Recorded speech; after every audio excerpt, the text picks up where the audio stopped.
একজন মুসলমানের উপরে আর একজন মুসলমানের হক হলো কয়টি? আওয়াজ দিয়ে বলেন। 6টি হক। কথা বলেন কয়টি? 6টি হলো হক। এক নম্বর হলো যখন একজন মুসলমান আর একজন মুসলমানের সঙ্গে যখন সাক্ষাৎ হবে কি দিবেন? সুরে বলেন, সালাম দিবেন। হকুল মুসলিমি আলা মুসলিম, একজন মুসলমানের উপর আর একজন মুসলমানের হক হলো 6টি। প্রথমত সালাম দিবেন। বড় হক, ছোট হক, মেম্বার হক, জনগণ হক, ইমাম সাহেব হক, মুসল্লি হক, ব্যবসায়ী হক, কাস্টমার হক, কোনো অসুবিধা। যদি কোনো স্ত্রীকে বলা হয়, স্ত্রী তুমি কি তোমার স্বামীকে সালাম দাও? ওই হুজুর লজ্জা লাগে, শরম লাগে। কথা বলেন ঠিকই না? সালামের মধ্যে কি লজ্জার কিছু আছে? একটু আওয়াজ দিয়ে বলেন। বিশাল বিশাল গুনাহ করা হয়, গুনার কাজের মধ্যে কোনো লজ্জা নাই।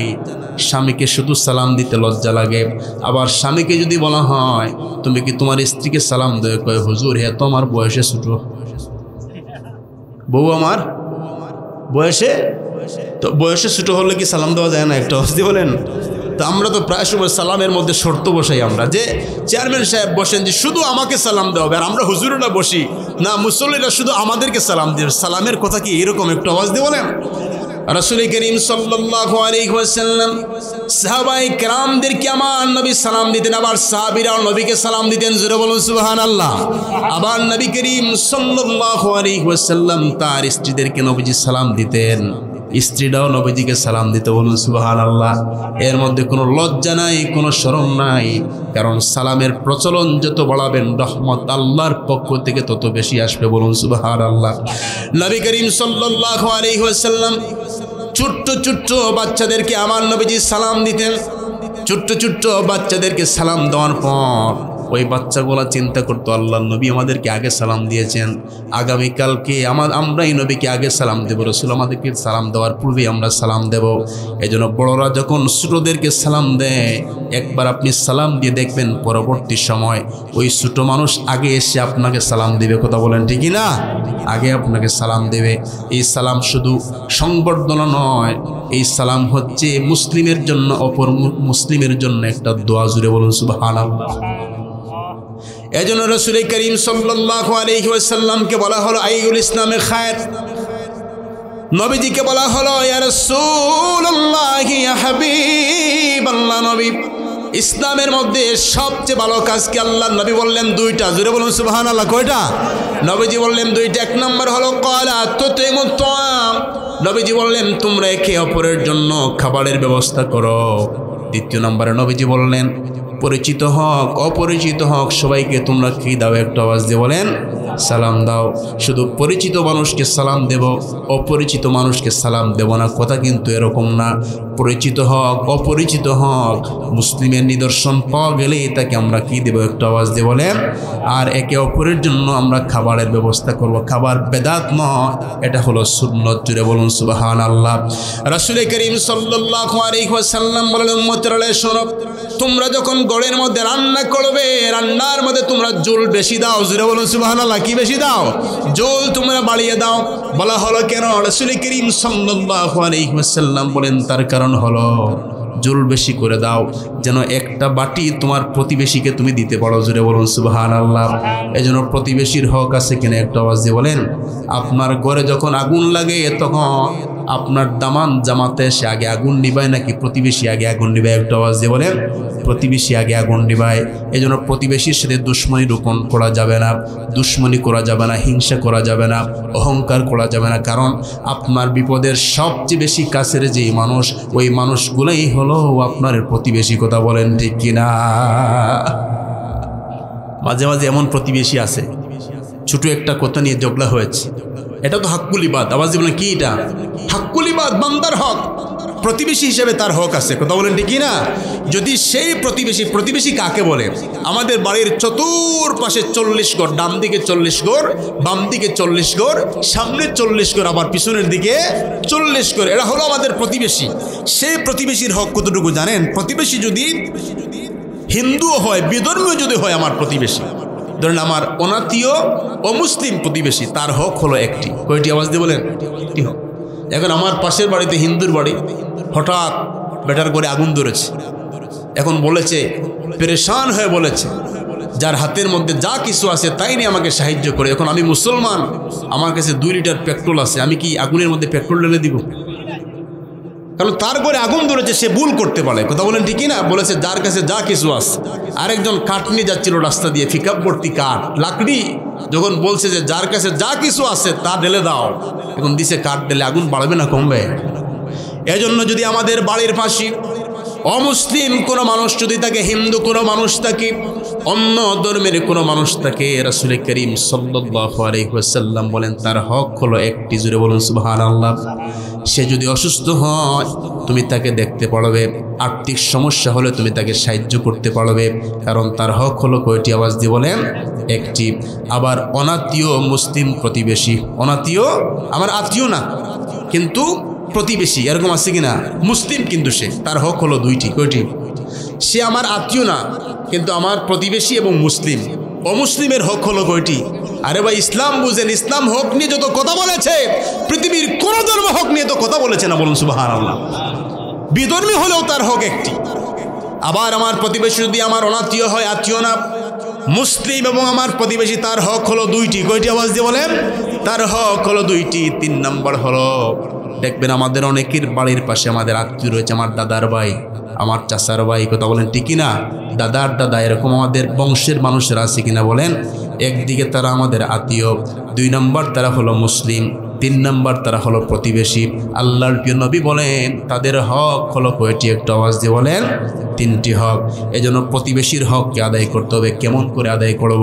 রাসূল করিম সাল্লাল্লাহু আলাইহি ওয়াসাল্লাম কি এক ব্যক্তি, এক মহিলার সম্পর্কে বলা হলো, ইয়া রাসূলুল্লাহ, ইয়া হাবিবাল্লাহ, ওই মহিলা নামাজ পড়ে, রোজা রাখে, ভালো ভালো কাজ করে, ইয়া রাসূলুল্লাহ। যখন মহিলা রাগ করে তখন তার জবান দ্বারা সে তার প্রতিবেশীকে গালি দেয়, প্রতিবেশীর সঙ্গে খারাপ আচরণ করে, এত খারাপ আচরণ করে, ইয়া রাসূলুল্লাহ। আল্লাহর প্রিয় নবী বললেন, হিয়া ফিন্নার, ওই মহিলাই হলো জাহান্নামী। এরকম মহিলা আমাদের সমাজে আছে কিনা? একটা আওয়াজ দিয়ে বলেন।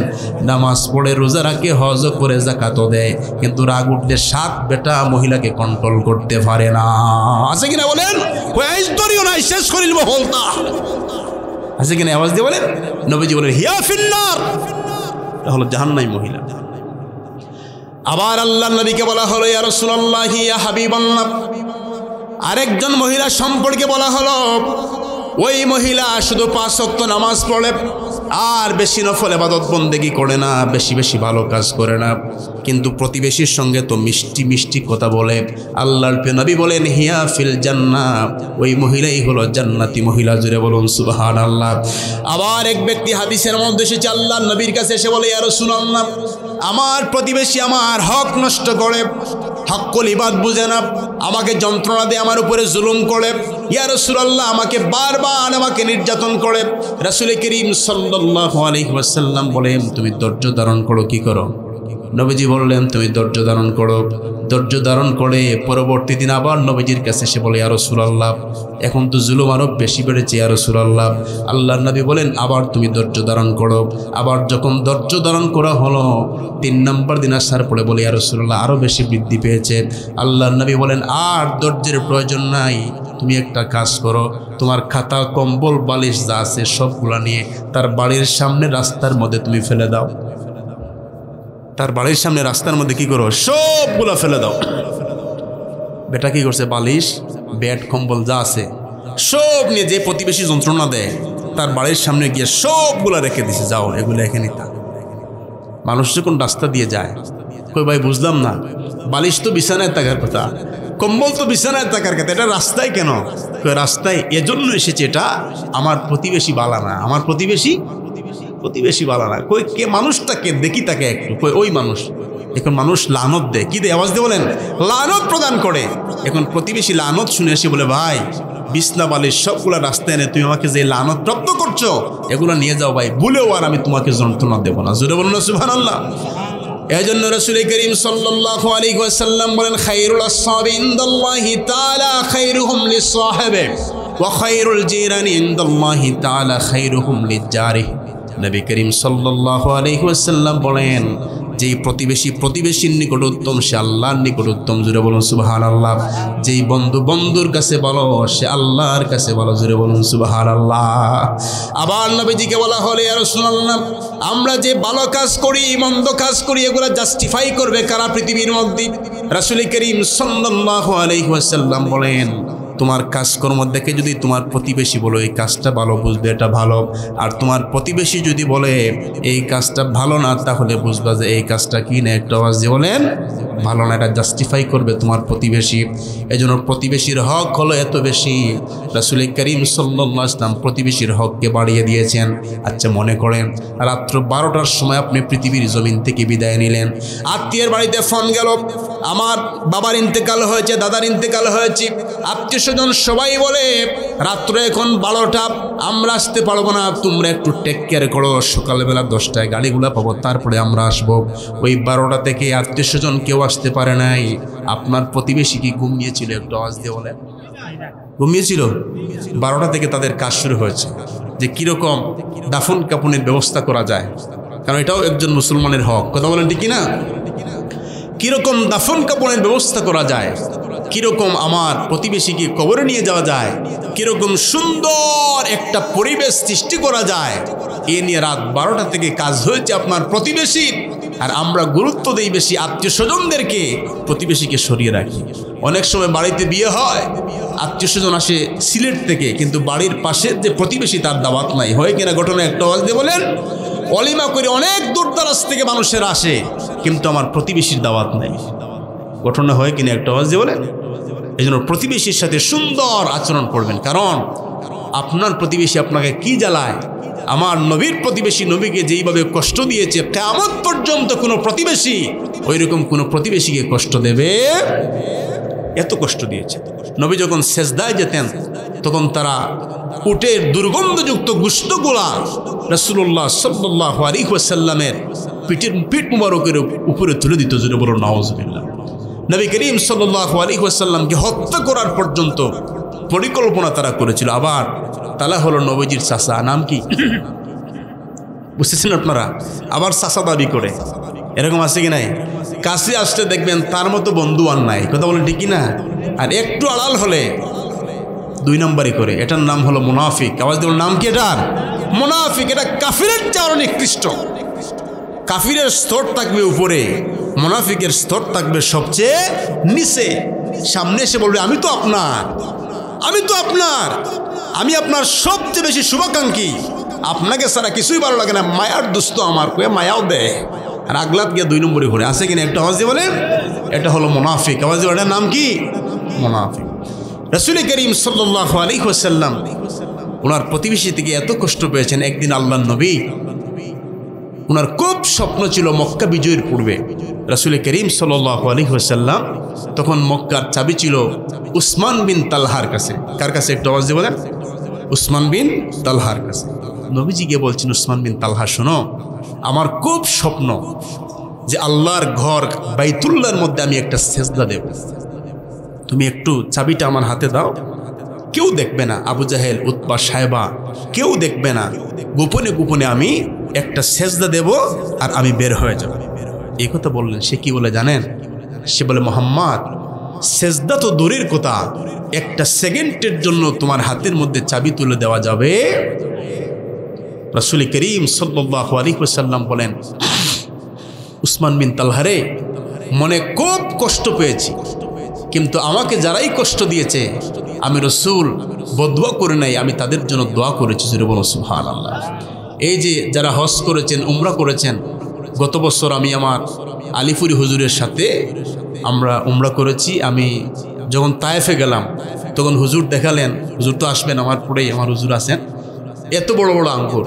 তো হুজুর বললেন, দেখো রাসূল করিম সাল্লাল্লাহু আলাইহি ওয়াসাল্লামকে যারা নির্যাতন করেছে, নবীর রক্তে রঞ্জিত করেছে নবীকে, আল্লাহ নবী ওই জমিনের জন্য দোয়া করেছেন, এত বড় বড় এক একটা আঙ্গুর। জুড়ে বলুন সুবহানাল্লাহ। আমরা হলে তো বদুয়া দিয়ে জ্বালিয়ে দিতাম, কথা বলছি কিনা, একদম শেষ করে দিতাম। নবীজি বলছেন, উসমান বিন তালহা, চাবি দেও নাই, অসুবিধা নাই, আমি রাগ করব না, কিন্তু মনে রেখো এই চাবিটা একদিন মুহাম্মদের হাতে আসবে। জুড়ে বলুন সুবহানাল্লাহ। মনে রেখো, বন্ধু আপনাকে কষ্ট দিয়েছে, আপনার হক নষ্ট করেছে, প্রতিবেশী আপনার হক নষ্ট করেছে, ক্ষমতা নাই তার সামনে আওয়াজ দিয়ে কথা বলা, চুপ থাকেন। আপনার পক্ষে আল্লাহ অন্য কোনো মানুষ দাঁড় করিয়ে দিবে, কথা বলেন ঠিক না? নীরব থাকেন, সময় তার জবাব দেবে, কথা বলেন। নবীজি নীরব হয়ে, আমার নবীজি বললেন, উসমান বিন তালহা, চাবি আমার হাতে দেও নাই, সময় কিন্তু তার সঠিক জবাব তোমাকে দিয়ে দেবে। এখন রাসূল করিম সাল্লাল্লাহু আলাইহি ওয়াসাল্লামের প্রতিবেশী এতই কষ্ট দিয়েছে, আমরা কি প্রতিবেশীর যন্ত্রণায় আব্দুল্লাহপুর ছেড়ে কেউ কি সিলেট গেছি বাসা দিয়ে? তো নবীজি মক্কা ছেড়ে শুধু 70-80 কিলোমিটার না, অনেক দূর আল্লাহ নবী মক্কা ছেড়ে কোথায় গেলেন? একটা আওয়াজ দিয়ে বলেন, মদিনায় চলে। আচ্ছা, আপনাদের এলাকার কোনো মানুষ যদি রাত্রে 11টার সময় আপনার আব্দুল্লাহপুর মসজিদে এসে আমার মৌলানা রমজান ভাই, আপনাদের ইমাম সাহেবকে যদি কেউ বলে যে ইমাম সাহেব 11টার সময় আমার হাতে একটু চাবি দেন, আমি একটু নামাজ পড়ব, এশার নামাজটা পড়া হয় নাই। আর যদি আমার রমজান ভাই যদি বলে না আপনার হাতে চাবি দেওয়া যাবে না, 11টা হয়েছে এখন আর দেওয়া যাবে না, ইমাম সাহেবের চাকরি থাকবে, পরের দিন মিটিং মিছিল হবে, কথা বলেন ঠিক না?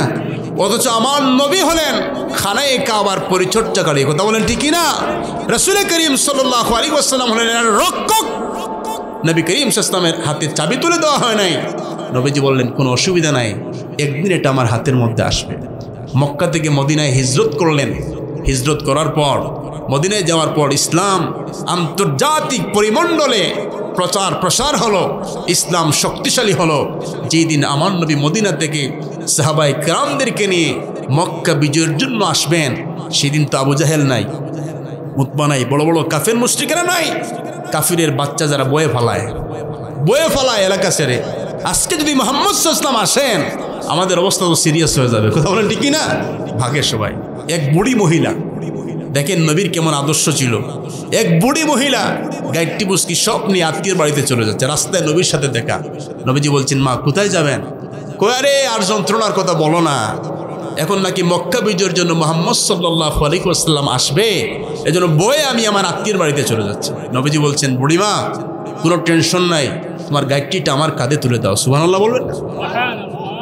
নবীজি বৃদ্ধা মহিলার গাইডটি নিজের কাঁধে তুলে নিলেন। ওই গাইডটিটা তুলে নেওয়ার পর আমার নবীজি মহিলার সাথে সুন্দর সুন্দর কথা বলে যখন তার আত্মীয়ের বাড়ির পাশে গেলেন, মহিলা কি বলে জানেন? মহিলা বলে, আচ্ছা আল্লাহ তো নবুয়তি দিলে তোমাকে দিতেন, কেন আব্দুল্লাহর বেটা মুহাম্মদকে দিয়েছে? আল্লাহ কি তোমাকে দেখে নাই? আল্লাহ কি তোমাকে দেখে নাই? এত ভালো মানুষ তুমি। আমি বুড়ি মহিলা, আমার কষ্ট হচ্ছিল, আমার কাঁধে ছিল গাড়িটি, এটা তুমি বহন করে তুমি নিয়ে এসেছো, কত সুন্দর সুন্দর কথা বলো। আরে আল্লাহ তো নবুয়তি দিলে তোমাকে দেওয়ার কথা, কথা বলেন ঠিকই না? আমার নবীজি বলছেন, বুড়িমা আপনি কি আব্দুল্লাহর বেটা মুহাম্মদকে দেখেছেন? কোন না দেখি নাই, শুধু শুনেছি। নবীজি বলেন, আমি তো আপনার সামনেই হাজির। ওই মহিলা বলে, ইয়া রাসূলুল্লাহ ইয়া হাবিবাল্লাহ, আর আপনাকে বুঝবো না, এই মুহূর্তে আত্মীয় স্বজন সবাইকে আমি নিয়ে আসি, আপনি একটু দাঁড়ান। আত্মীয় স্বজন সবাইকে নিয়ে এসে আমার নবীর সামনে পড়ে লা ইলাহা ইল্লাল্লাহু মুহাম্মাদুর রাসূলুল্লাহ সাল্লাল্লাহু আলাইহি ওয়াসাল্লাম ঈমান গ্রহণ করলেন। এখন নবীজি যখন মক্কা আসলেন, বাইতুল্লাহর পাশে, সাবির কথা মনে আছে তো আপনাদের? বলেছিলেন এটা একবার আমার হাতে আসবে। এখন নবীজি আসার পর কেউ প্রতিরোধ করার মতো কোনো কাফের নাই। আল্লাহ নবী ডাক দিলেন, উসমান বিন তালহা কোথায়? আসলেন, নবীজির সামনে এসে তরতর করে কাঁপে, এরকম তরতর করে কাঁপে। নবীজি বলছেন, আজকে কাঁপলে কাজ হবে না, কাঁপলে কাজ হবে না, চাবি দাও। ওই যে বলেছিলাম, বুঝছিলেন আপনার, ওই যে বলেছিলাম। ইয়া রাসূলুল্লাহ চাবি তো আমার হাতে নাই, তো চাবি কার হাতে? চাবি হলো আমার মায়ের হাতে। নবীজি বলেন, যাও মায়ের কাছ থেকে চাবি নিয়ে আসো। মায়ের কাছ থেকে চাবি নিয়ে আসা হলো। আমার নবী ওই চাবি দিয়ে বাইতুল্লাহর দরজা খুলে নবীজি একটা সেজদা দিলেন। সেজদা দিয়ে যখন বের হচ্ছেন, সাহাবায়ে কেরাম রিকোয়েস্ট শুরু করলেন। সাহাবায়ে কেরাম বলেন, ইয়া রাসূলুল্লাহ ইয়া হাবিবাল্লাহ, ওই চাবিটা আমার হাতে তুলে দেন, কিয়ামত পর্যন্ত আমার আওলাদেরা হাজীদের খেদমত করবে। আরেকজন বলে, ইয়া রাসূলুল্লাহ ওই চাবিটা আমার হাতে তুলে দেন, আমার বংশধরেরা কিয়ামত পর্যন্ত হাজীদের খেদমত করবে। আল্লাহ নবী বলেন, না না, কারো হাতে চাবি দেব না, কারণ ওই চাবি একদিন আমি উসমান বিন তালহার কাছে চেয়েছিলাম, উসমান বিন তালহা আমাকে চাবি দেয় নাই। আর যখন আমি বলেছিলাম উসমান বিন তালহারে চাবিটা দিলে কি হবে, বলে না চাবি দেওয়া যাবে না। আবার উসমান বিন তালহাকে বলেছিলাম চাবিটা একদিন আমার হাতের মধ্যে চলে আসবে। উসমান বিন তালহা বলেছিল তখন আবু জাহেলের কি হবে, উতবার কি হবে, সাহেবার কি হবে, ওয়ালিদ বিন মুগিরার কি হবে, আস বিন ওয়াইলের কি হবে, কাব বিন আশরাফের কি হবে, আপনার হাতে চাবি যাবে। রাসূল করিম সাল্লাল্লাহু আলাইহি ওয়াসাল্লাম বলেন, সাহাবীরা সেই দিন আমি উসমান বিন তালহাকে বলেছিলাম, উসমান বিন তালহারে ওই চাবিটা যেই দিন আমার হাতে চলে আসবে তুমি আমার সঙ্গে যেই দুর্ব্যবহার করেছো আমি এই ব্যবহার না করে আবার ওই চাবিটা তোমার হাতের মধ্যে তুলে দিব। জুড়ে বলুন সুবহানাল্লাহ। রাসূল করিম সাল্লাল্লাহু আলাইহি ওয়াসাল্লাম বলেন, সাহাবীরা আজকে কারো হাতের মধ্যে আমি চাবি তুলে দেব না, আজকে আমি উসমান বিন তালহার হাতের মধ্যে চাবি তুলে দেব। জুড়ে বলুন সুবহানাল্লাহ। এবার সাহাবীরা বলে, ইয়া রাসূলুল্লাহ ইয়া হাবিবাল্লাহ, এখনো পর্যন্ত উসমান বিন তালহা ইসলাম ধর্ম গ্রহণ করে নাই। নবীজি বলেন, অসুবিধা নাই, আমি রাসূল যেটা বলেছি সেটাই হবে। এজন্য ইমানদার ওয়াদা রক্ষা করবে, কমিটমেন্ট রক্ষা করবে। কথা বলেন ঠিক কি না? কারণ আল্লাহর রাসূল চাবি ওনার হাতে তুলে দিলেন। ওই চাবিটা পাওয়ার পরে উসমান বিন তালহা দৌড় দিয়ে ঘরে চলে গেলেন। ঘরে যাওয়ার পরে নিজের মাকে বের করলেন। বের করার পরে বলে, মা আমরা তো বিশাল বড় একটা অন্যায় করে ফেলেছি, ভুল করে ফেলেছি। মুহাম্মদ সাল্লাল্লাহু আলাইহি ওয়াসাল্লাম চাবি নিয়ে নিজের হাতে রাখে নাই, আমার হাতের মধ্যে তুলে দিয়েছেন আর বলেছেন কিয়ামত পর্যন্ত তোমার বংশধরের কাছে এই চাবিটা থাকবে। জুড়ে বলুন সুবহানাল্লাহ। আজ পর্যন্ত আছে। মা বলে আর ভুল করা যাবে না। মা ছেলে দুইজন নবীজির সামনে এসে বলে, লা ইলাহা ইল্লাল্লাহু মুহাম্মাদুর রাসূলুল্লাহ সাল্লাল্লাহু আলাইহি ওয়াসাল্লাম। এজন্য ওয়াল কাযিমিনাল গায়যা ওয়াল আফিনা আনিন নাস, রাগকে নিয়ন্ত্রণ করেন, মানুষদেরকে ক্ষমা করে দেন, বান্দার হক আদায় করেন, সমাজ এমনিতেই সুন্দর হয়ে যাবে। কথা বলেন ঠিক না? প্রথম নাম্বার আমরা তো নিজের হক নিজেই আদায় করি, পরে তো হকগুলো বাদে যাবেন। কথা বলেন ঠিক না? নিজের হকই আমরা আদায় করি। না আছে অন্তরের পবিত্রতা, না আছে বাইরের পবিত্রতা। কথা বলেন ঠিক না?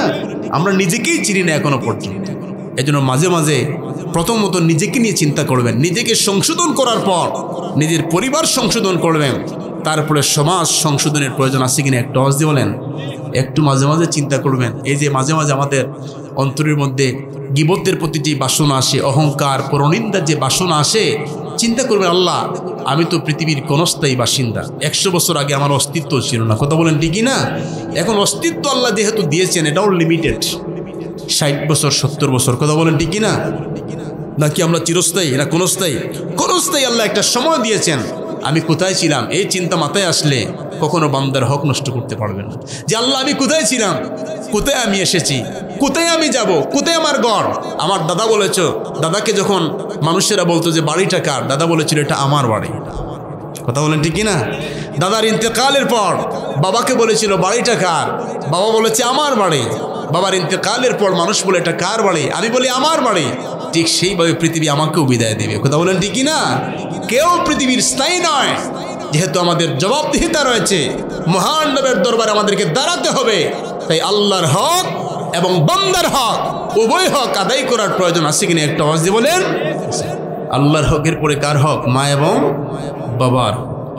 তো মহান রব্বুল আলামিন বলেন, আমি মহান রবের বন্দেগীর পর তোমরা তোমাদের পিতামাতার সাথে কি করো? সদাচরণ করো। আল্লাহর হকের পর তিনি আবার হাক্কুল ইবাদ সম্পর্কে আমাদেরকে আল্লাহ পাক অবগত করেছেন। জোরে বলো সুবহানাল্লাহ। কিয়ামতের ময়দানে যেমন আল্লাহর হকের জন্য বান্দাকে আল্লাহ পাকের কাঠগড়ায় মহান রব দাঁড় করাবেন, ঠিক সেইভাবে মহান আল্লাহ বান্দার হকের জন্য আল্লাহ পাক কিয়ামতের ময়দানে বান্দাগুলাকে আল্লাহর কাঠগড়ার মধ্যে তিনি কি করাবেন? দাঁড় করাবেন। এজন্য হক অত্যন্ত সেন্সিটিভ একটা বিষয়।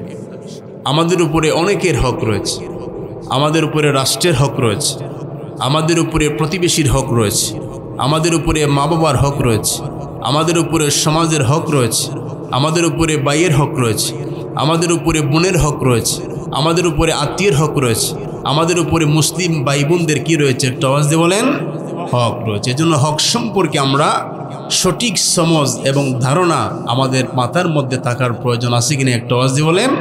আল্লাহ পাক বলেন কিয়ামতের ময়দানে কিন্তু হক সম্পর্কে যখন বান্দা জিজ্ঞাসা করা হবে, হক ততক্ষণ পর্যন্ত আমি মহান রব তোমাকে ক্ষমা করব না যতক্ষণ না তুমি বান্দার হককে আদায় না করবে। জোরে বলুন সুবহানাল্লাহ। কঠিন এবং কঠোর একটা শাস্তি হলো বান্দার হক সম্পর্কে। এজন্য রাসূল করিম সাল্লাল্লাহু আলাইহি ওয়াসাল্লাম, আমি আসার সময় হাদিসে মোবারকা থেকে কুট্টুর নিয়ে এসেছি। নবী করিম সাল্লাল্লাহু আলাইহি ওয়াসাল্লাম সাহাবায়ে কেরামদেরকে বললেন, সাহাবীরা, আতাদরুনা মানিল মুফলিস, তোমরা কি নিঃস্ব ব্যক্তি কি চিনো? নিঃস্ব বলতে মিসকিন, আওয়াজ দিয়ে বলেন কি মিসকিন। এই যে মুফলিস, এটা ফুলুস থেকে, কি থেকে? ফুলুস মানে কি বুঝেন তো আপনারা? ফুলুস মানে টাকা। ফুলুস ফি কুল্লু ফি, ফুলুস মাফি কুল্লু মাফি, ফুলুস ফি আখি ফি, ফুলুস ফি মা বাবা ফি, ফুলুস ফি কুল্লু ফি, ফুলুস মাফি কুল্লু মাফি। তো নবীজি বললেন সাহাবায়ে কেরামদেরকে, সাহাবীরা বলো, সবচেয়ে নিঃস্ব ব্যক্তিকে তার একটু পরিচয় দাও, যার কাছে কোনো ফুলুস নাই। কি নাই? একটা আওয়াজ দিয়ে বলে, কোনো ফুলুস নাই। সাহাবায়ে কেরাম বললেন, ইয়া রাসূলুল্লাহ, ইয়া হাবিবাল্লাহ, আমাদের মধ্যে সবচেয়ে মিসকিন ব্যক্তি হলো এই ব্যক্তি, সবচেয়ে নিঃস্ব ব্যক্তি হলো এই ব্যক্তি যার কাছের মধ্যে কোনো, যার হাতের মধ্যে কোনো দেরহাম নাই, যার আসবাবপত্র নাই, যার বাড়িঘর নাই, যার হাতের মধ্যে কোনো টাকা পয়সা নাই। রাসূল করিম সাল্লাল্লাহু আলাইহি ওয়াসাল্লাম বলেন, সাহাবীরা, তোমরা যে ডেফিনেশন, যেই সংজ্ঞা আমাকে প্রদান করেছো, আমি রাসূল বললাম তোমাদের সেই সংজ্ঞা হয় নাই। নবীজি বললেন, সেই হলো সবচেয়ে নিঃস্ব এবং সবচেয়ে বড় মিসকিন। কিয়ামতের কঠিন ময়দানে যে মানুষ নামাজ নিয়ে আল্লাহ পাকের দরবারে উঠবে এবং রোজা নিয়ে আল্লাহর দরবারে উঠবে, যাকাত আদায় করে মহান রব্বুল আলামিনের দরবারে বান্দা কিয়ামতের ময়দানে উঠবে, কিন্তু নামাজ আছে, রোজা আছে, যাকাত ওই বান্দার আছে, সবগুলো আদায় করেছে পৃথিবীতে, তারপরও কিয়ামতের ময়দানে ওই মানুষ নিঃস্ব হয়ে মহান রবের দরবারে দাঁড় করাবেন আল্লাহ পাক। সাহাবীদেরকে নবীজি বললেন, তার কারণ হলো সে পৃথিবীতে নামাজ পড়েছি, রোজা রেখেছি, যাকাত আদায় করেছে ঠিক, কিন্তু তার কাছে মানুষের পাওনা ছিল, মানুষের উপরে জুলুম করেছে, মানুষের উপরে গীবত, মানুষের বিরুদ্ধে গীবত করেছে, মানুষকে হিংসা করেছে, মানুষের হক নষ্ট করেছে, মানুষের উপরে জুলুম করেছে, মানুষের সাথে মিথ্যা কথা বলেছে। আল্লাহ রাব্বুল আলামিন কিয়ামতের ময়দানে ওই ব্যক্তিকে মহান রব দাঁড় করাবেন, আর তার কাছে যখন পাওনাদার আসবে, পাওনাদারগুলো আসার পরে বলবে, আল্লাহ, আমরা ওই বান্দার কাছে কিছু পাওনা পেতাম, পৃথিবীর মধ্যে পাওনা পরিশোধ করে নাই। আল্লাহ, সে আমার উপরে জুলুম করেছে, তখন আমার ক্ষমতা ছিল না পৃথিবীর মধ্যে। আল্লাহ রাব্বুল আলামিন ওই বান্দার নেক থেকে, ভালো কাজ থেকে, সওয়াবের ভান্ডার থেকে মহান রব্বুল আলামিন বান্দাগুলার পাওনাকে তিনি পরিশোধ করে দিবেন। এরকম পরিশোধ করতে করতে করতে করতে একসময় সওয়াব যখন শেষ হয়ে যাবে, আরও পাওনাদার এসে বলবে, আল্লাহ, আমার তো পাওনা রয়েছে, আমার উপরে জুলুম করেছে, অত্যাচার করেছে। আল্লাহ মহান রব্বুল আলামিন বলবেন, বান্দার তো দেওয়ার মতো কিছু নাই, এবার তোমাদের যে পাপ রয়েছে ওই পাপ রাশিগুলা তার কাদের মধ্যে, তার আমলনামার মধ্যে অ্যাড করে দাও। জুড়ে বলুন নাউজুবিল্লাহ। এই জন্য হক এটা মারাত্মক একটা বিষয়, কথা বলেন ঠিক না? সমস্ত আমল বিফল হয়ে যাবে যদি হকের সাথে আপনার সম্পর্ক না থাকে, হকের সমঝ যদি আপনার না থাকে।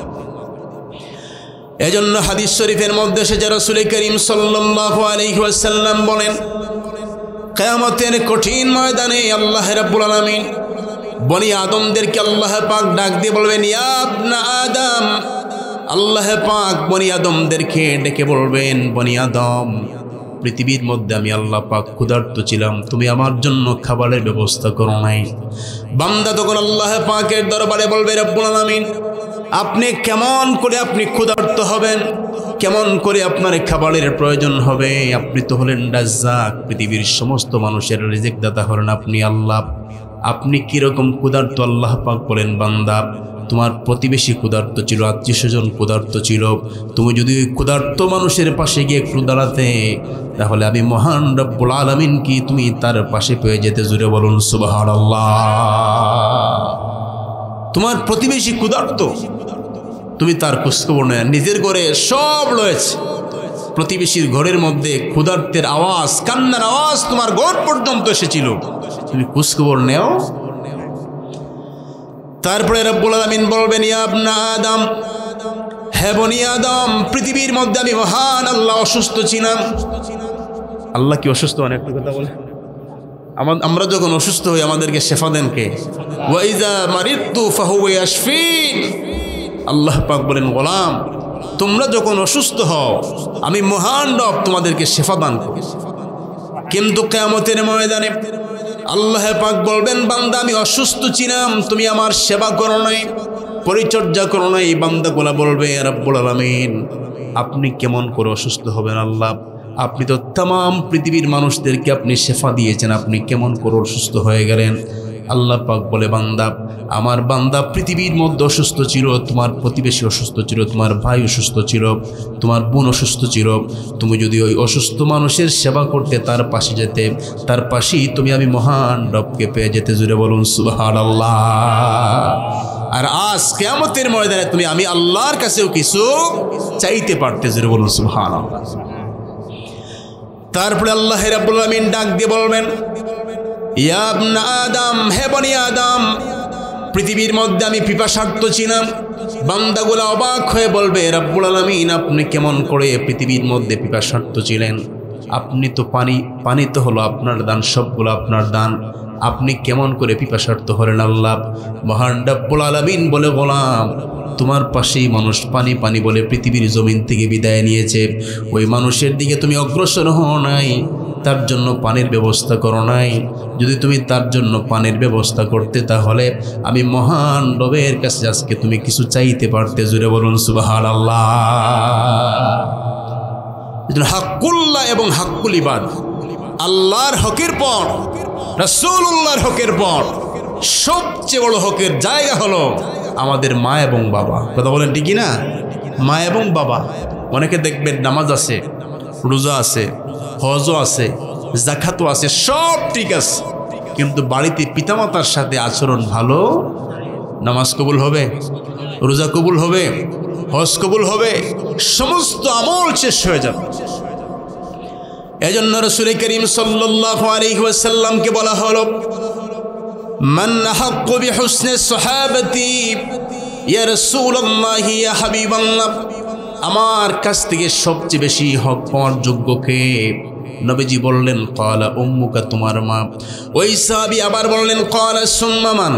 তারপরে কে? নবীজি বললেন, ক্বালা উম্মুকা। ওই সাহাবী আবার বললেন, ক্বালা সুম্মা মান? নবীজি বললেন, ক্বালা উম্মুকা। ওই সাহাবী আবার বললেন, ক্বালা সুম্মা মান? নবীজি বললেন, ক্বালা আবুকা। মায়ের কথা কয়বার, বাবার কথা কয়বার? মায়ের কথা 3 বার বললেন, বাবার কথা 1 বার বললেন। এবার মায়ের কথা 3 বার বলার কারণে মাকে গিয়ে বলবো আম্মা জান, আর বাবার কথা 1 বার বলার কারণে বাবাকে কি বুড়া বেটা বলা যাবে? একটু আওয়াজ দিয়ে বলেন। রাসূল করিম সাল্লাল্লাহু আলাইহি ওয়াসাল্লাম মায়ের হককে বৃদ্ধি করেছেন, ইসলাম মায়ের হককে বাড়িয়ে দিয়েছে, মায়ের অধিকারকে বৃদ্ধি করেছে, আর বাবার সম্মানকে বৃদ্ধি করে দিয়েছে। জুড়ে বলুন সুবহানাল্লাহ। মায়ের হক হলো বেশি আর বাবার সম্মান হলো বেশি। বলুন সুবহানাল্লাহ। এই জন্য মা যদি কোনো ভুল করে, মায়ের বিচারে সন্তান নাকি বাবা? একটা আওয়াজ দিয়ে বলেন। বাবা কে? কথা বলেন কে? বাবা হলেন মায়ের বিচার। সন্তান কখনো মায়ের বিচার করতে পারে? রাসূল করিম সাল্লাল্লাহু আলাইহি ওয়াসাল্লাম বলেন, সালাসু দাওয়াতিন মুস্তাজাবাত, উম্মতের আলেম 3 দল মানুষের ডাইরেক্ট আল্লাহর দরবারে কবুল হয়ে যায়, লা শাক্কা, এর মধ্যে কোনো সন্দেহ নাই। এর মধ্যে প্রথম নাম্বার হলো দাওয়াতুল মুসাফির। কোনো মুসাফিরকে আপনি সহযোগিতা করেছেন, মুসাফির যেই দোয়া করবে ওই দোয়াটা আল্লাহর দরবারে কবুল হয়ে যাবে। দ্বিতীয় নম্বর হলো দাওয়াতুল মাজলুম, যেই মাজলুমকে আপনি সাহায্য করেছেন, মাজলুম সাহায্যপ্রাপ্ত হওয়ার পরে যেই দোয়া করবে সেই দোয়াটা আল্লাহর দরবারে কবুল হয়ে যাবে। তৃতীয় নম্বর হলো মা এবং বাবা। আপনার বাবা বা আপনার জন্য যত বড় দোয়া করুক না কেন, দোয়াটা যত বিশাল হোক না কেন, ওই দোয়াটা ডাইরেক্ট আল্লাহর দরবারে কবুল হয়ে যায়। জোরে বলুন সুবহানাল্লাহ। এজন্য রাসূল করিম সাল্লাল্লাহু আলাইহি ওয়াসাল্লাম বলেন, হুমা জান্নাতুকা ওয়া নারুকা।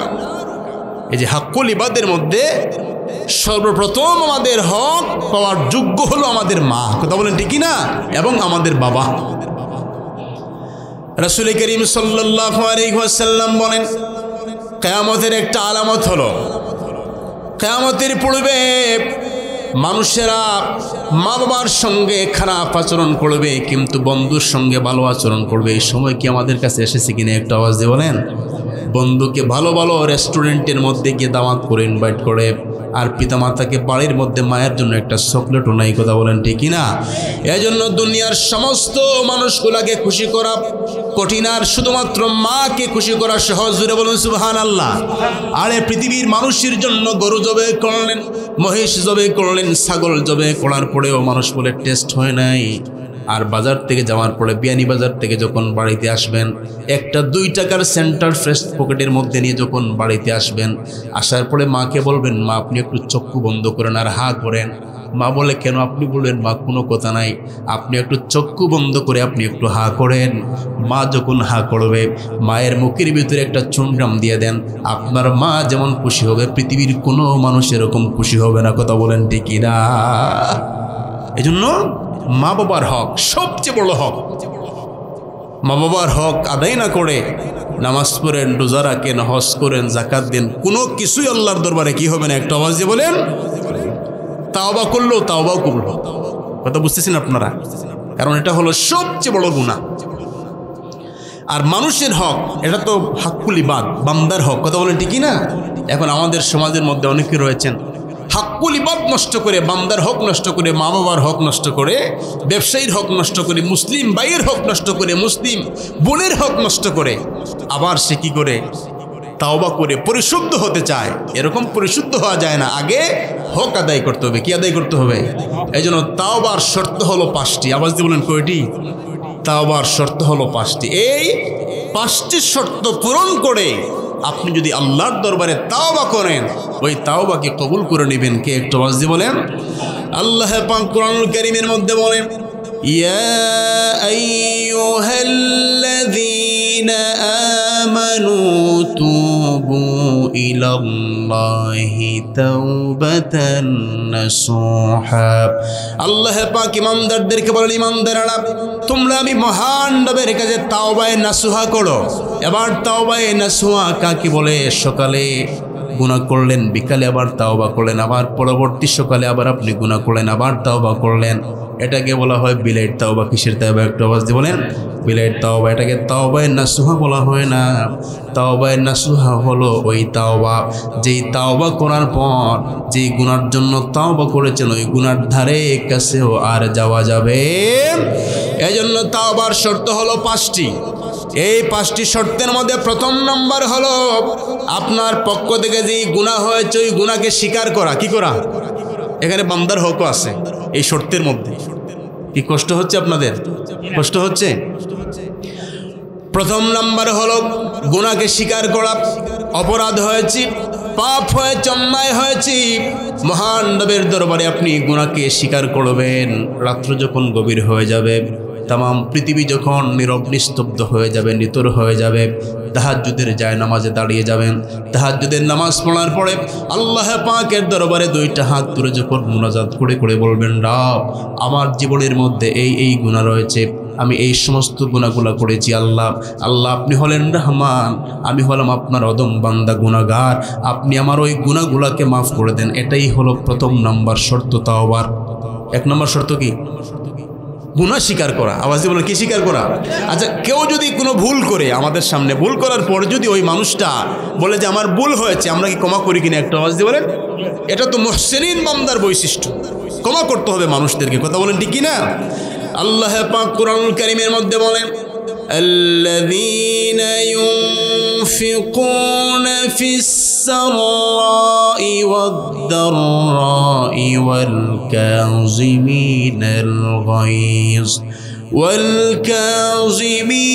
الغيظ والعافين عن الناس।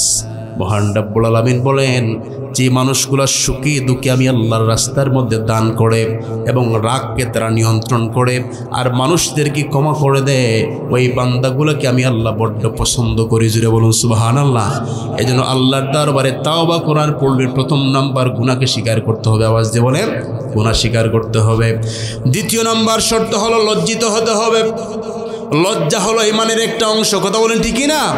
আল্লাহর দরবারে আপনি সর্বপ্রথমে গুনাহ স্বীকার করে নেবেন, দ্বিতীয় নম্বর মহান রবের দরবারে আপনি লজ্জিত হবেন, তৃতীয় নম্বর হলো তারপরে আপনি মাফ চাইবেন, চতুর্থ নম্বর হলো যেই গুনার জন্য আপনি তাওবা করবেন জীবনে ওই গুনার দ্বারে কাছেও কখনো যাওয়া যাবে না। পঞ্চম নম্বর হলো ওই গুনাহটা শুধু আইল ডাক্কাটা করা বান্দার হক না, আরো অনেক কিছু রয়েছে। একজন মুসলিম ভাইয়ের আড়ালে আপনি তার গীবত করলেন। রাসূল করিম সাল্লাল্লাহু আলাইহি ওয়াসাল্লাম সাহাবায়ে কিরামদেরকে বললেন, সাহাবীরা তাদরুনা মাল গীবা, তোমরা কি গীবত সম্পর্কে জানো? তারা বললেন, আল্লাহ এবং তার রাসূল ভালো জানেন। রাসূল করিম সাল্লাল্লাহু আলাইহি ওয়াসাল্লাম বলেন, তোমার ভাই সম্পর্কে এমন কোনো কথা বলা যা তার সরাসরি তাকে বললে সে অন্তরের মধ্যে কষ্ট পায়, সেই কথা আড়ালে বলা, এটার নাম হলো গীবত। আওয়াজ দিয়ে বলেন কি গীবত? গীবত আপনি যার করেছেন তার হক আপনি নষ্ট করেছেন। এজন্য তাওবা করার পূর্বে যার গীবত করেছেন তার কাছে গিয়ে বলতে হবে, ভাই অমুক বার অমুক ডেটে আমি বলে কিংবা সত্যরূপে আমি আপনার গীবত করেছি, আপনার বিরুদ্ধে কথা বলেছি, শুনেছি। তাওবার শর্ত হলো বান্দার হক থেকে ক্ষমা প্রার্থনা করা। বান্দা যদি ক্ষমা করে দেয় আল্লাহ ক্ষমা করে দেবে। আমি আপনার গীবত করেছি, আপনি একটু আমাকে ক্ষমা করে দেন। বান্দা যদি ক্ষমা করে আল্লাহ বলে, বান্দা আমি আল্লাহ তোমাকে ক্ষমা করে দিব। জুড়ে বলুন সুবহানাল্লাহ। এজন্য বান্দার হক আল্লাহ রাব্বুল আলামিন বলেন বান্দারে, এজন্য আমি আল্লাহর হকের পরেই আমি বান্দার হক দিয়ে দিলাম। বান্দার হক বলতে আরো কি বোঝায়? রাসূল করিম সাল্লাল্লাহু আলাইহি ওয়াসাল্লাম বলেন, বিশেষ করে অনেকে বান্দার হকের মধ্যে অন্যতম আরেকটি হক হলো স্ত্রীর হক। কার হক? একটু আওয়াজ দিয়ে বলেন। স্ত্রীর হক। আমরা বেশি কিয়ানত করি স্ত্রীর হক। যদি আমি বলি আপনারা বুঝবেন, এটা বেশি কিয়ানত করি আমরা স্ত্রীর হক। কিরকম জানেন? এটা হলো একজন মানুষ যখন তার মেয়েকে বিয়ে দিবে, 20 বছর 22 বছর 18 বছর মা বাবা মেয়েকে পড়ালেখা করালো। কথা বোঝার চেষ্টা করবেন। পড়ালেখা করালো, স্কুলে ভর্তি করালো, কলেজে ভর্তি করালো, ইউনিভার্সিটিতে পড়ালো, সুশিক্ষিত করে একটা মেয়েকে আপনার ঘরে দেওয়া হলো। কথা বলেন ঠিকই না? এখন রমাদানুল মুবারক যখন আসে, ইফতারি না দিলে বেঈ সাহেবের মুখের দিকে চাওয়া যায় না। হক কি নষ্ট হয় না? আবার অনেক শাশুড়িরা বলে, দেখবো এখন তো লোকাটির বাসায় বই তুইব, কথা বল না, হিতাবাদ দিয়া দেখবো, দেখ কিতা করে, ওই দেখ হগরও আইসে, তো হরা দিছে আর তোর বাপে কিতা দিছে। জুড়ে বল নাউজুবিল্লাহ। এটা খইলেও তোর আগুড়ি যায় মাথা। কথা বলে ঠিকই না? এইটা খই আর তার আগুড়ি যায়, তা হইতে দেখ। এর মানে কি? হিংস দেয়। কথা বলেন ঠিকই না? কোটা দে। কোটা দানকারী জান্নাতের সুঘ্রাণ পর্যন্ত পাবে, জান্নাতের সুঘ্রাণ পর্যন্ত পাবে না। তারপরে অনেক কমবক স্বামী আছে, কমবক স্বামী, কপাল পোড়া স্বামী। বিবাহের হলো 5 বছর 10 বছর 15 বছর, যখন স্ত্রী অসুস্থ হয় তখন আবার বাপের বাড়ি থেকে চিকিৎসা দিতে হয়। জুড়ে বলুন নাউজুবিল্লাহ। মানে সে সুদিনের সাথী। কোন দিনের? যতদিন ফিটনেস ভালো আছে, বাড়িতে কাজ করালো, রান্না বান্না করালো। আমার তো রাগুড়ি যায়, কিতাব হইতাম লোকারি বেড়ে রাগ করে লিছে। এটা দেখতে দেখতে জ্বালা সহ্য না। আছে কিনা একটা আওয়াজ দিয়ে বলেন? এটা আমরা আত্মীয় স্বজনও আছে। এটা আছে কিনা একটা আওয়াজ দিয়ে বলেন? এটা বড় বাটফার এই জামা এগুলা। আর কিতা হইতাম? আরো বড় কিচ্ছু হওয়ার দরকার, কিন্তু আপনারা হইবা মনে হয় হুজুরিটা ফারন কিলা। কথা বুঝতেছেন আপনারা? দেখবেন সার্ভিস নেই, রান্না বান্না সব করায়, স্ত্রী অসুস্থ হলে বাপের বাড়িতে পাঠিয়ে দেয়। এটা কি বাবার হক? একজন বাবা 20 বছর 25 বছর মেহনত করে ওই মেয়েকে তোমার ঘরে পাঠিয়েছে, তুমি কেন অসুস্থ হলে বাপের বাড়িতে পাঠিয়ে দাও? তুমি চিকিৎসা সেবা দাও। কথা বলেন ঠিকই না? এটা তোমার। যতদিন বাবার ঘরে ছিল বাবা চিকিৎসা সেবা দিয়েছে, বাবা সুশিক্ষিত করেছে, এখন বাবা তোমার হাতে তুলে দিছে, তুমি ওই মেয়ের টেক কেয়ার করো। কথা বলেন ঠিকই না? এই জন্য এগুলো আমাদেরকে জানতে হবে। তারপরে সন্তানের হক। সন্তানের হক আছে কিনা? অনেকে বলে যে হুজুর